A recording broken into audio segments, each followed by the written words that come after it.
बस मेरे माइंड ने क्लिक किया कि मैं ये सारी चीज़ें गाड़ी के बॉनेट पर सेल आउट करूँगी। मैं चीज़ें ना रख सकूँ, मेरा कॉन्फिडेंस ही ना हो रहा हो। और भी काफ़ी लोग थे वहाँ जो चीज़ें सेल कर रहे थे।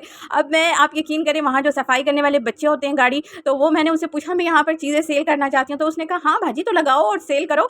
और आपको बताऊँ कि मैं क्या लेने गई हूँ, तो सच बताऊँ तो मुझे खुद भी नहीं पता था कि मैं क्या लेने जा रही हूँ। सिर्फ 1 हफ्ता रह गया और अब स्टोरी का सही से ट्विस्ट स्टार्ट होता है। बस मैंने अल्लाह रब्बुल इज़्ज़त से हार्टली बात की और मैं कहती हूँ मैं अपना प्रोडक्ट लेने निकल पड़ी अपने हस्बैंड और बच्चों के साथ। अगर आप भी घर बैठे अपना बिजनेस शुरू करना चाहते हैं लेकिन समझ नहीं आ रही कहाँ से स्टार्ट लें, तो मेरी स्टोरी ज़रूर देखिए। मैंने भी ज़ीरो से स्टार्ट किया था और आज मैं घर बैठे अपने ऑर्डर हैंडल करती हूँ। आज मैं आप सबके साथ शेयर करूँगी कि मैंने अपना होम बिज़नेस कैसे स्टार्ट किया। मुझे उम्मीद है मेरी जर्नी उन लोगों को मोटिवेशन ज़रूर देगी जो सिर्फ सोच रहे हैं लेकिन पहला स्टेप नहीं ले पा रहे। अस्सलामुअलैकुम जी, माय नेम इज़ बुशरा अमीर एंड यू आर वाचिंग बैतुर राहा। उम्मीद है आप लोग सब खैर खैरियत से होंगे और ईमान की बेहतरीन हालत में होंगे। मैं भी आप लोगों के सामने बिल्कुल ठीक ठाक खैर खैरियत से। देखिए, हर बिज़नेस का एक आइडिया होता है, उस आइडिया के मुताबिक हम काम करते हैं, प्लान करते हैं और फिर हम बिज़नेस को स्टार्ट करते हैं। बट मेरे लिए भी ये सब कुछ एक सिंपल सोच से ज़्यादा कुछ भी नहीं था। मेरी एक सोच थी कि मैंने बिज़नेस करना है, बट मुझे क्या करना है, क्या बाय करना है, बिल्कुल समझ नहीं आ रही थी। मैंने बहुत ज़्यादा टाइम वेस्ट किया स्क्रॉलिंग कर कर के। मैं कुछ ऐसा बिज़नेस स्टार्ट करना चाहती थी जो पहले कहीं मैंने ना देखा हो और बहुत ज़्यादा डिमांडिंग हो, और जैसे ही मैं उसे मार्केट में लेके उतरूँ तो उसकी बहुत ज़्यादा पब्लिसिटी हो और वो बहुत ज़्यादा डिमांडिंग हो और मेरी अर्निंग जल्द से जल्द स्टार्ट हो जाए। बट ये सब कुछ हमारी सोच होती है, करना इसको बहुत ज़्यादा मुश्किल होता है क्योंकि पहले तो इस तरह की प्रोडक्ट ही हमें समझ नहीं आ रही होती और मेरे साथ बिल्कुल सेम ऐसा ही हो रहा था। बस ये सब चीज़ें देख देख कर मैं बहुत ज़्यादा परेशान हो रही थी और मैं इस तरह से डिप्रेशन में जा रही थी और मेरा सर भी चकराना शुरू हो जाता था। और जब मैंने काफ़ी लोगों को सोशल मीडिया पर देखा कि वो इस तरह से काम कर रहे हैं और अर्निंग कर रहे हैं, तो फिर मैंने भी ये सोचा कि जब वो कर सकते हैं तो मैं भी कर सकती हूँ। उस वक्त मेरे पास कोई बड़ी ज़्यादा इन्वेस्टमेंट भी मौजूद नहीं थी, सिर्फ एक नीयत थी कि हलाल तरीके से अर्निंग करनी है। बस मैंने अल्लाह रब्बुल इज़्ज़त से हार्टली बात की और मैं कहती हूँ मैं अपना प्रोडक्ट लेने निकल पड़ी अपने हस्बैंड और बच्चों के साथ।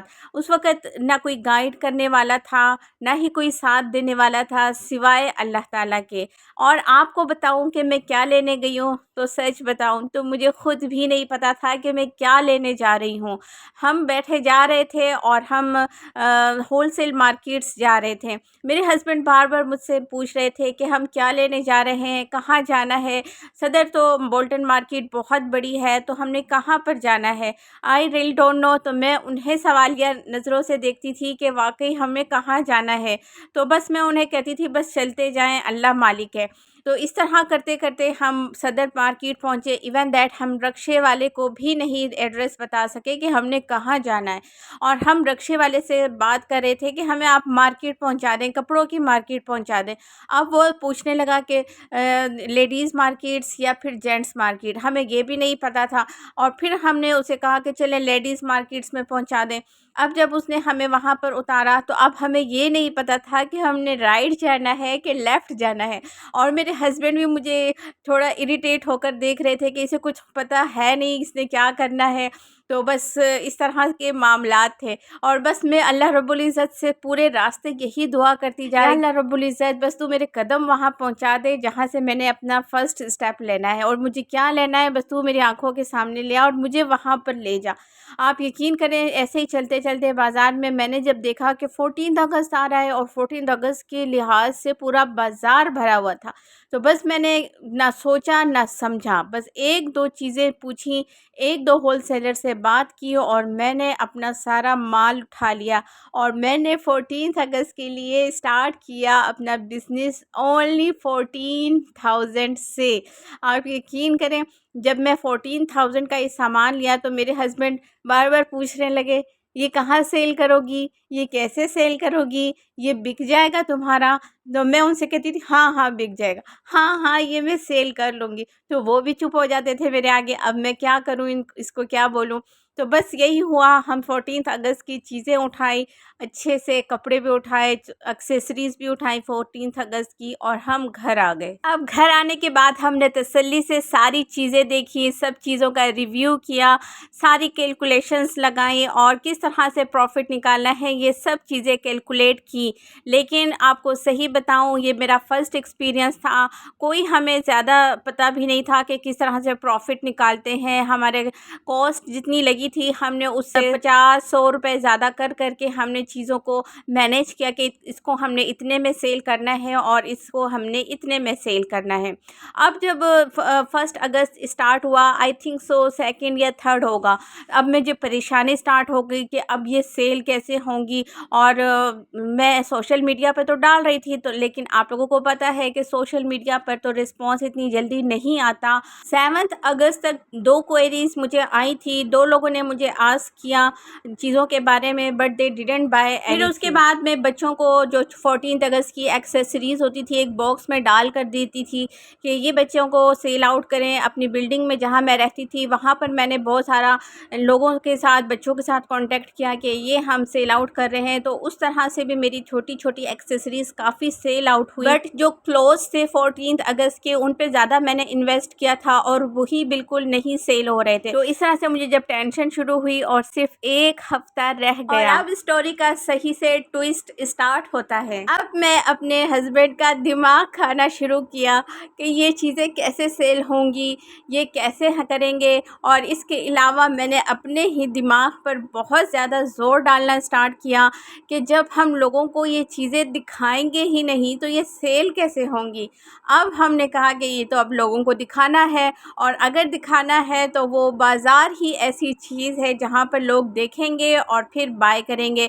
अब हमने बहुत सारे लोगों को सोचना शुरू कर दिया कि किसी शॉपकीपर से बात करते हैं, वहाँ पर हम रखवा देते हैं। फिर हमने सोचा इतने की तो चीज़ नहीं होती है कि वो फिर अपना प्रॉफिट रखेगा, फिर हमारा भी प्रॉफिट आएगा, तो हम क्या करेंगे। तो और लोग तो इस तरह से शुरू में स्टार्टिंग में तो मानते भी नहीं है कि हम नहीं रख सकते, हमारे पास तो अपनी ही बहुत ज़्यादा प्रोडक्ट है, हमारे पास स्पेस नहीं है। तो उसमें भी मैंने कहा काफ़ी टाइम ज़ाया हो जाएगा। तो बस मेरे माइंड ने क्लिक किया कि मैं ये सारी चीज़ें गाड़ी के बॉनेट पर सेल आउट करूँगी। अब मैं गाड़ी लेकर निकली एक शाम में, तो मैंने देखा इतना बाज़ार में रश है, अपने बच्चों को अपने साथ लिया और मैं पूरे बाज़ार का चक्कर लगाकर वापस घर आ गई। क्योंकि मुझे एक तो इतनी शेम फील हो रही थी, और फिर मैं चाह रही थी कि मुझे इस तरह से सेपरेट जगह कोने में मिले, छुप कर मिले, जहाँ में मैं अपनी गाड़ी पार्क कर दूँ और फिर उस पर अपनी सेलिंग स्टार्ट करूँ। बट अनफॉर्चुनेटली ना मुझे स्पेस मिली और ना ही मेरा कॉन्फिडेंस बना। अब जब मैं घर वापस आ गई तो मैं सारा दिन, सारी रात अपने आप को मलामत करती रही, नहीं नहीं मुझे करना है, मुझे सेलिंग करनी है।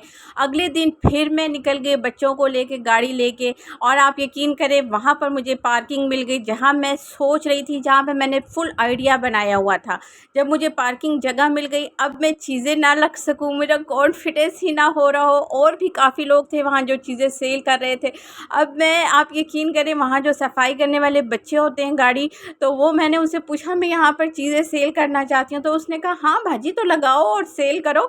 बस उसका जो ये कहना था, आप यकीन करें सम टाइम किसी के छोटे से वर्ड्स भी आपको इतना हौसला दे देते हैं कि बस मैं कहती हूँ उस बच्चे को मैं दुआएं देती हूँ आज भी। और फिर मैंने क्या किया, गाड़ी पे कपड़ा डाला और फिर मैंने अपना सामान रखना शुरू किया, और फिर मैं खड़ी हो गई और बच्चों को लेके, और फिर मैं कभी खड़ी हो जाऊँ, कभी गाड़ी में बैठ जाऊँ। बस आहिस्ता आहिस्ता इस तरह करते करते मेरा कॉन्फिडेंस बिल्ड हो गया, और फिर मैं रोज़ इसी तरीके से 5 दिन जाकर अपना सारा प्रोडक्ट सेल आउट कराई। और आप यकीन करें इन 5 से 6 दिनों में मैंने इतना कोई एक्सपीरियंस गेन किया और मुझे बहुत मज़ा आया सेलिंग करके।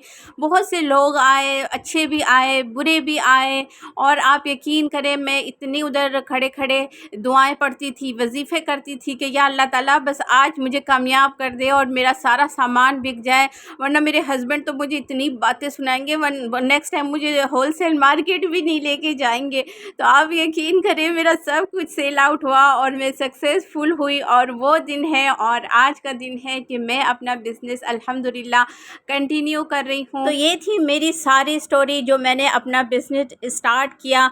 होपफुली आप लोगों को मेरी इस स्टोरी से ज़्यादा मोटिवेशन मिली होगी और आप भी अब थिंकिंग करना छोड़ें और कदम उठाएं। तो अगर आपको किसी भी मुश्किल का साथ है तो आपने बस अल्लाह रब्बुल इज़्ज़त से एक दिल से बात करनी है और अपना पहला कदम उठा लेना है। तो अल्लाह रब्बुल इज़्ज़त आपको ऐसे नहीं छोड़ेंगे तन्हा, इंशाअल्लाह ताला आपका हाथ ज़रूर थामेंगे, क्योंकि जब इंसान की नीयत अच्छी होती है तो अल्लाह रब्बुल इज़्ज़त उसी का ही साथ देते हैं। और अभी आप सोच रहे होंगे कि आप तो अभी बेडिंग का काम कर रही हैं, स्टोरी आपने 14 अगस्त की सुनाई है। अगर आप जानना चाहते हैं ये सारी बात तो मुझे कमेंट करके ज़रूर बताइएगा कि मैंने अपने उस बिज़नेस से इस बिज़नेस में कैसे जंप किया और फिर मैंने अपना सेकंड बिज़नेस कैसे स्टार्ट लिया। और अगर आपको स्टोरी अच्छी लगी है और आप मोटिवेट हुए हैं तो मुझे कमेंट करके ज़रूर बताइएगा कि आप मेरी वीडियो से कितना मोटिवेट हुए हैं और कौन सा बिज़नेस स्टार्ट करने जा रहे हैं। साथ ही जाते जाते मुझे सब्सक्राइब करना बिल्कुल ना भूलिएगा, क्योंकि मैं अपने इस चैनल पर मोटिवेशन के साथ